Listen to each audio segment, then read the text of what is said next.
घूंघट और मॉडल बहू की रसोई। अब ये आखिरी राउंड है, इसीलिए अलग तरीके से होगा। रवि बेटा, अभी मिस्त्री वाले को बुला। ये रसोई कंपटीशन अब एक दीवार खड़ी होने के बाद ही पूरी होगी। कोई किसी को नहीं देखेगा, दोनों बहू पर सिर्फ मेरी नजर होगी। देखते हैं अब इस कंपटीशन का कौन विजेता बनेगा। ठीक है माँ, मैं अभी मिस्त्री को बुलाता हूँ। ये कहकर रवि मिस्त्री को बुलाता है, जो उन दोनों बहुओं की प्रतियोगिता की जगह पर बीच में दीवार खड़ी करता है। इसके बाद दोनों बहू खाना बनाती हैं। आखिर सास ने एक कंपटीशन के लिए अपनी दोनों बहुओं के बीच इस दीवार को खड़ा क्यों करवाया?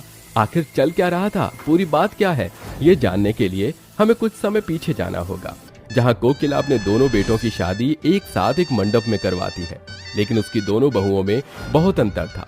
बड़ी बहू दिव्या संस्कारी थी, जो घूंघट के साथ मंडप में थी, तो वहीं मॉडर्न बहू शेफाली बाल खोले स्लीवलेस ब्लाउज पहनकर मंडप में थी।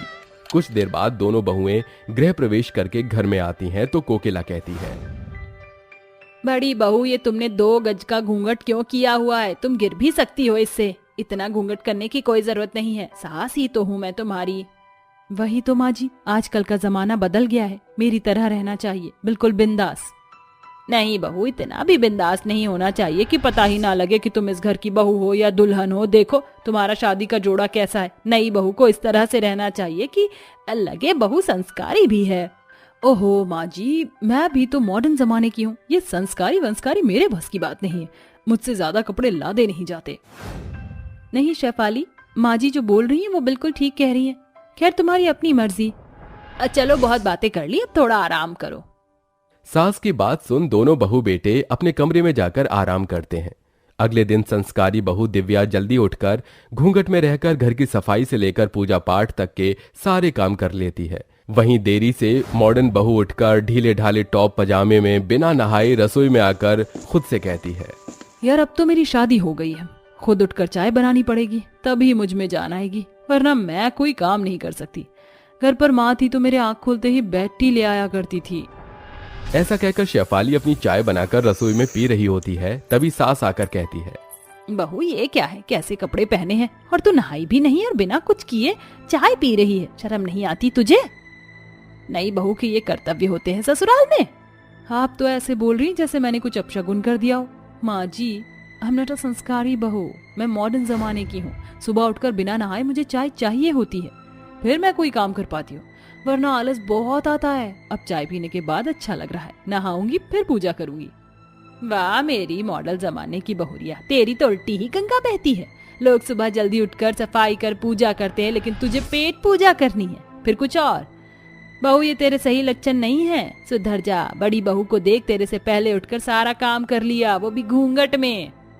माँ जी, जरूरी नहीं कि आपकी दोनों बहू एक जैसी हो, मैं अलग हूँ, जमाना बदल गया। पहले लोग अदरक कूट कर चाय पीते थे, लेकिन अब गर्म पानी में टी बैग डालकर लोग चाय पीते हैं। किसी पर चाय बनाने का समय नहीं है माँ जी।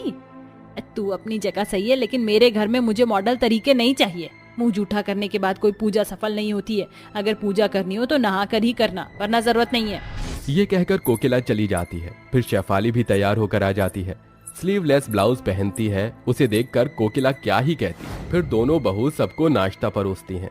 तो दिव्या का बनाया हुआ खाना सबको पसंद आता है, जबकि शेफाली का बनाया हुआ खाना कोई दोबारा नहीं खाता। तो कोकिला कहती है, आती है उत्तम बड़ी बहू, तूने इतनी अच्छी खीर बनाई है और एक शेफाली बहू ने ठीक से कचौड़ी भी नहीं बनाई। कोई बात नहीं माँ, आज अच्छा नहीं बना तो कल तो अच्छा बनाएगी ही ना। जेठ जी, आपने मुझ पर अपना भरोसा दिखा दिया, लेकिन माँ जी को बिल्कुल भी मेरे ऊपर भरोसा नहीं। सुबह से वो बस जेठानी जी के ही गुण गा रही है। मुझे नहीं बनाना आता, फिर भी मैंने कोशिश करी और माँ जी ने मुझे बिल्कुल अप्रिशिएट नहीं किया। कोई बात नहीं माँ जी, थोड़ा शेफाली को समय दीजिए, क्या पता कुछ ही दिनों में वो अच्छा खाना बनाए।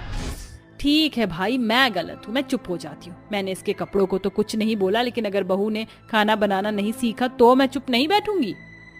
इस तरह कुछ हफ्ते गुजरते हैं। शेफाली दिव्या की तरह ससुराल की जिम्मेदारी संभालने में लगी थी, जहां उसका खाना अभी भी बिगड़ता था।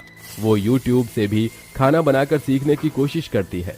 एक दिन फिर से कोकिला उसे खाने के ऊपर सुनाती है तो गुस्से में शेफाली कहती है, माँ जी, आप बार बार मुझे खाना ठीक से ना बनाने का ताना क्यों देती है? कोई एक बारी में तो सब कुछ सीख नहीं जाता है, बस बहुत हो गया।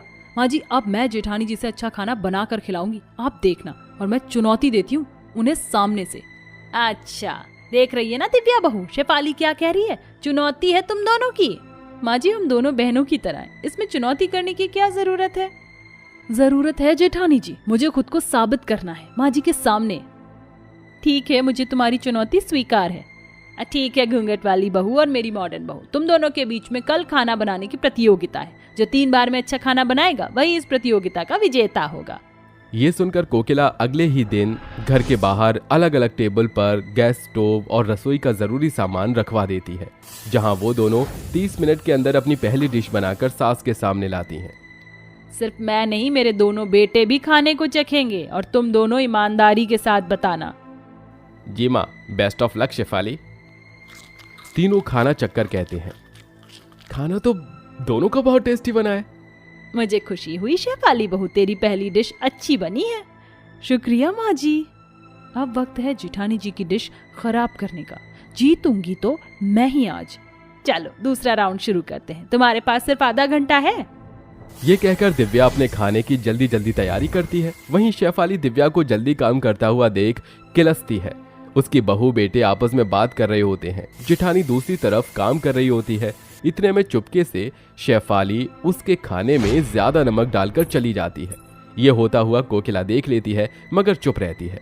कुछ देर बाद जब दोनों बहू अपना खाना बनाकर उन तीनों को खिलाती हैं तो रवि कहता है, ये क्या दिव्या, तुमने खाने में बहुत नमक डाल दिया है, अब कंपटीशन कैसे जीतोगी। वही तो बहू, तूने तो नाक कटवा दी, पर मैंने तो सही मात्रा में नमक डाला था। अब आप मेरी डिश खाइए। तभी शेफाली के कहने से कोकिला उसके बने हाथ का खाना खाती है और कहती है, शेफाली बहू ने बहुत अच्छा खाना बनाया है, लेकिन अब थोड़ा सा ट्विस्ट है। कौन सा ट्विस्ट माँ जी? अब ये आखिरी राउंड है, इसीलिए अलग तरीके से होगा। रवि बेटा अभी मिस्त्री वाले को बुला, ये रसोई कंपटीशन अब एक दीवार खड़ी होने के बाद ही पूरी होगी। ठीक है माँ। ओहो, अब मैं जेठानी जी के खाने में गड़बड़ कैसे करूंगी? माँ जी ने दीवार लगवा दी। अपनी माँ की बात सुनकर रवि मिस्त्री को बुलवाकर उन दोनों के बीच एक ईंट की दीवार खड़ी कर देता है, जहाँ दोनों बहू बिना एक दूसरे को देखे खाना बनाती हैं। कुछ देर बाद जब खाना बन जाता है तो तीनों जने खाकर कहते हैं, इस प्रतियोगिता का विजेता कौन है, ये केतन तू ही बता दे। सच कहूँ तो इस कंपटीशन की विजेता भाभी है, उन्होंने बहुत अच्छा खाना बनाया। नहीं, ये नहीं हो सकता। माँ जी आपने क्यों दीवार खड़ी कर दी, वरना ये कंपटीशन भी मैं ही जीत जाती। कैसे जीतती? बहू के खाने में गड़बड़ी करके। दूसरे राउंड में मैंने देख लिया था तूने कैसे उसके खाने को खराब किया, इसलिए मैंने ये बीच में दीवार खड़ी करवाई। सुधर जा बहू, तेरे सुधरने के लिए ही मौका दिया था। क्या शेफाली, तुम ऐसा भी करोगी? मुझे पता नहीं था। अभी भाभी से माफी मांगो, तुम्हें ऐसा नहीं करना चाहिए था।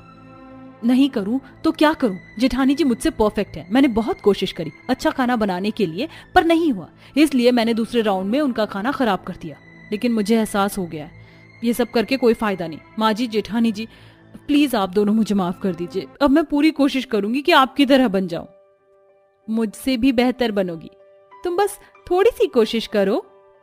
ये कहने के बाद देवरानी अपनी जेठानी के गले लगकर माफी मांग लेती है। फिर दिव्या की तरह उसी से खाना बनाना सीखती है, जिसके बाद धीरे धीरे वो काम में निपुणता हासिल कर लेती है।